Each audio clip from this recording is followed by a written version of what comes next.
ahead and turn to John chapter 9. I have been enjoying this series through the Gospel of John. It is the first time I've ever actually preached through the book of John or the Gospel of John.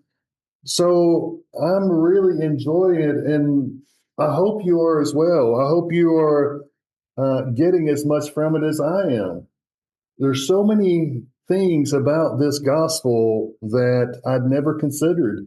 So many lessons that I've never actually seen, like today's lesson. The statement, ask him yourself,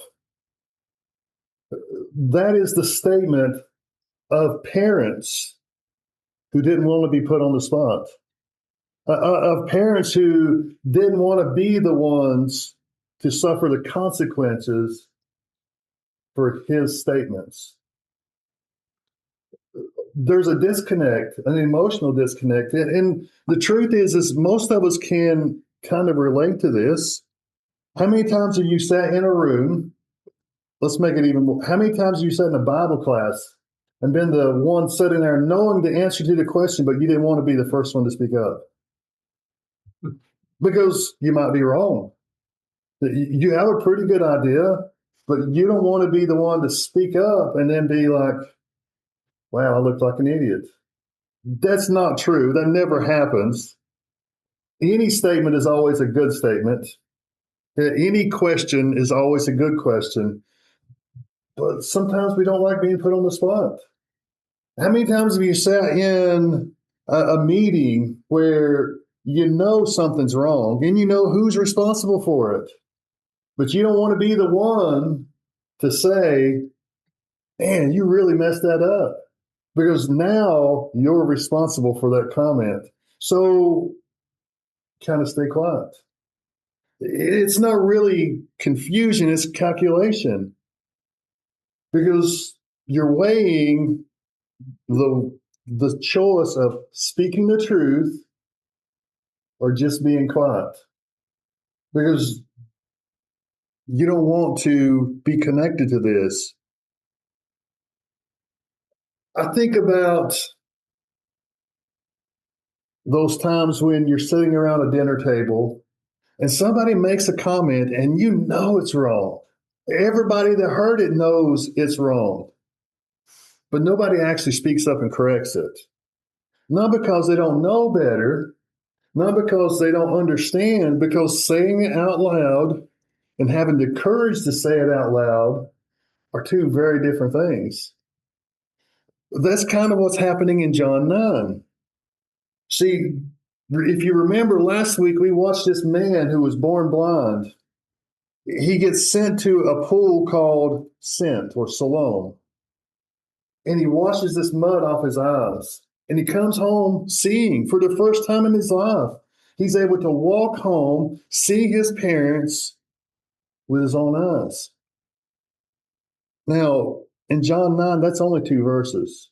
The rest of the chapter deals with how everybody around him handles this truth that nobody can deny. Jesus healed this man. But now in our passage for today, it's the parents' turn. They're going to be put on the spot. They're going to have to answer these questions. And what they do with the truth, once telling it starts to cost them something, it is worth learning from. Because most of us already know exactly how that story goes. Let's read verses 14 through 17 here together. It says, now it was a Sabbath day when Jesus made the mud and opened his eyes.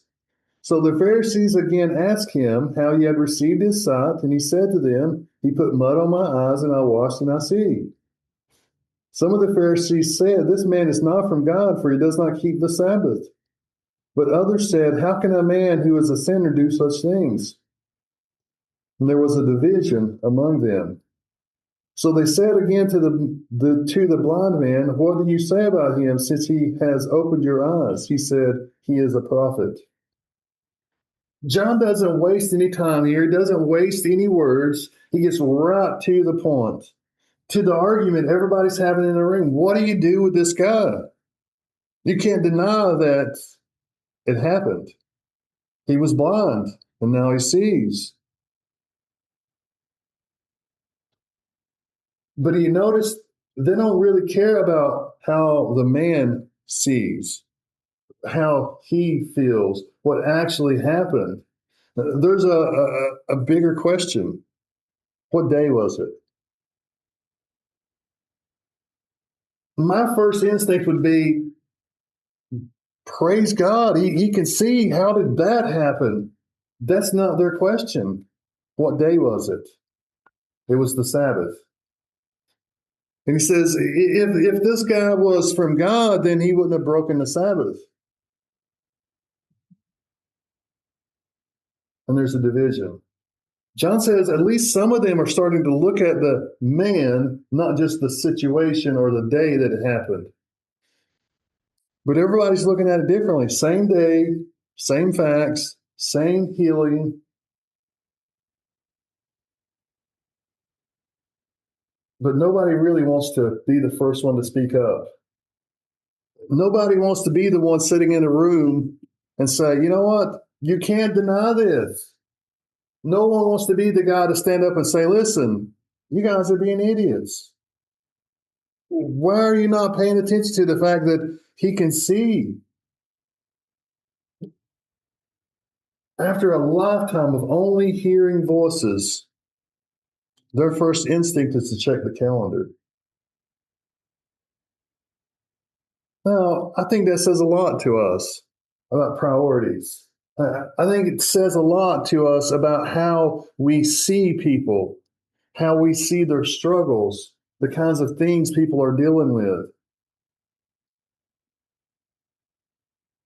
There's another little point there. Did you catch what he said? Now, in verse 11, if you'll flip back just for a moment, look at verse 11. They asked Jesus, or they asked the man who this was who opened his eyes, and he just says, the man Jesus, the man called Jesus. But this time in verse 17, they say, what do you think about this guy now?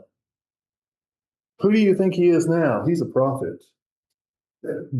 Everybody else is struggling with the day, with being the first one to speak up. But this man, if you notice, his faith has went from he's just a man named Jesus, which was a really common name. It would be like saying, John or Jeff or Robert. It's a really common name. But now he's a prophet. You see, when this guy says he is a prophet, oh, did you notice they don't even bother to name the man born blind? That's how insignificant he really is to the whole story. That's how insignificant he is to the Pharisees. They don't even know his name. All they know is he was blind, he can see, but Jesus did it on the wrong day. You see, his sight didn't grow, his faith did. When Jesus puts the mud on his eyes and he walks to the pool and he washes it off, it happens all at once. It's not like a little step here, a little step there, gradually coming back. It happens all at once. But his faith, it's growing. He's starting to see some of the things going on. He's starting to make some connections. He's beginning to believe. That's how it goes for us a lot of times. We know mentally that it's there. We know mentally that it's true, but sometimes it takes our faith a little time to catch up. His faith is catching up. He's starting to see that there's something more to this than just, I was blind and now I see. He's a prophet. His faith is growing. His convictions are finally catching up to reality. If you're in a season of life where your faith feels more borrowed than owned, where you can repeat all the things you heard, but you're not really sure what you believe. Not really. The invitation isn't to wait until you're certain. This young man didn't wait till he was certain. He kept moving. Jesus said, "Get up and go." And he got up and went. He got to the pool, he washed, he could see. And even at that point, his faith is a man named Jesus, but it's growing. He's still moving forward. See, for us, a lot of times we've got to give it some time. I spoke to someone not that long ago that told me, I just can't be certain about Jesus. I just can't be certain about faith. I can't be certain about heaven and hell. Sometimes you don't need to be certain. There's so many things in life that we don't wait to be 100% certain on. I would contend that you can't be 100% certain on anything in life. This young man, I say young, scripture doesn't really actually say that. That's just kind of my opinion. He's not waiting until he's certain. He's moving, he's growing, his faith is growing. And that's what we got to do. It doesn't matter what we're going through in life. If we're not 100% sure, you keep moving forward. You keep trying. You keep giving it time, because sometimes your faith needs time to catch up to what your head knows, to what your heart knows. Now, look at verse 18 with me. The Jews did not believe that he had been blind and had received his sight until they called the parents of the man who had received his sight and asked them, "Is this your son, who you say was born blind?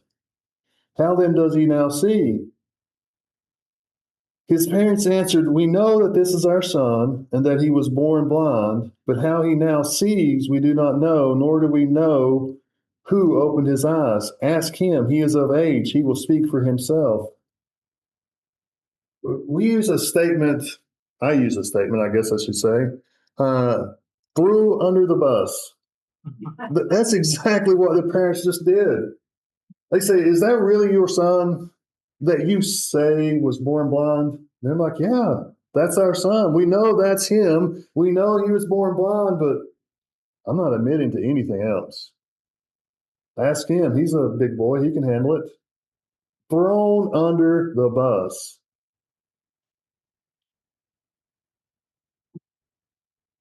This is our son. He was born blind. Those are easy. That costs them nothing to admit. Nobody can argue with them. Nobody can say, "There's no way that's not your son. You don't know what you're talking about." There's no risk in that. Then the question shifts just slightly to who did it, and that's when it becomes dangerous.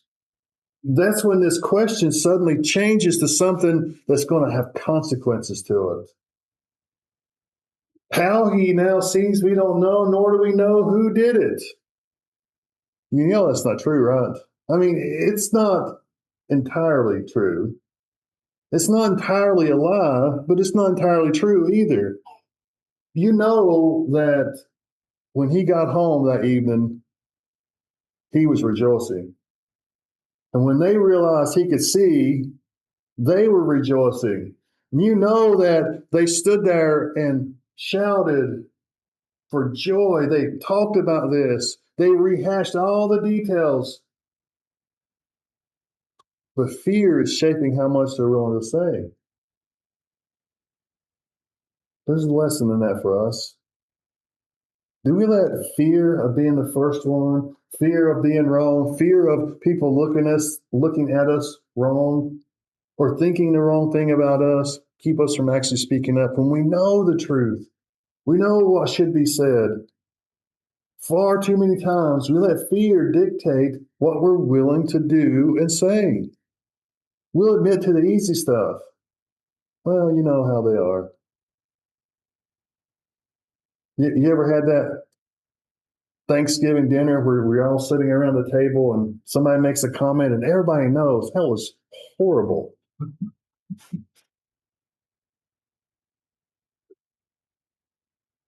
But nobody wants to say, hey, you can't say that. Well, you shouldn't act that way. You don't want to be the one to kind of put your name or your reputation on the line. So you let fear keep you quiet. And we kind of excuse it with, well, that's how they are. This isn't ignorance, it's caution. Because we know that if we speak up, it's going to cost something, it's going to have consequences. Most of us have done some version of exactly what the parents are doing out here. But here's the part that should unsettle us a little bit. The parents really aren't the villains here. And they're not really the point of the story. They're scared people because they stand to lose everything about their lives. The Pharisees had already agreed that if anybody confessed Jesus to be the Christ, they're going to get thrown out of the synagogue. And the synagogue was live. Without it, you couldn't function in that world. So here's where all this lands for us. The next time somebody asks you a direct question about something you know to be true, and the honest answer is going to put you on a side you'd rather not be on, notice the temptation. Notice the temptation to just be quiet, to only admit to what you have to. It feels like staying vague, staying safe, like letting someone else be responsible for actually saying the hard thing. Confirming the facts everybody else knows, that's easy. It's a choice.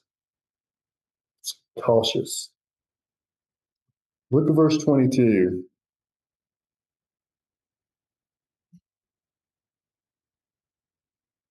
His parents said these things because they feared the Jews, for the Jews had already agreed that if anyone should confess Jesus to be Christ, he was to be put out of the synagogue. Therefore, his parents said, he is of age, ask him.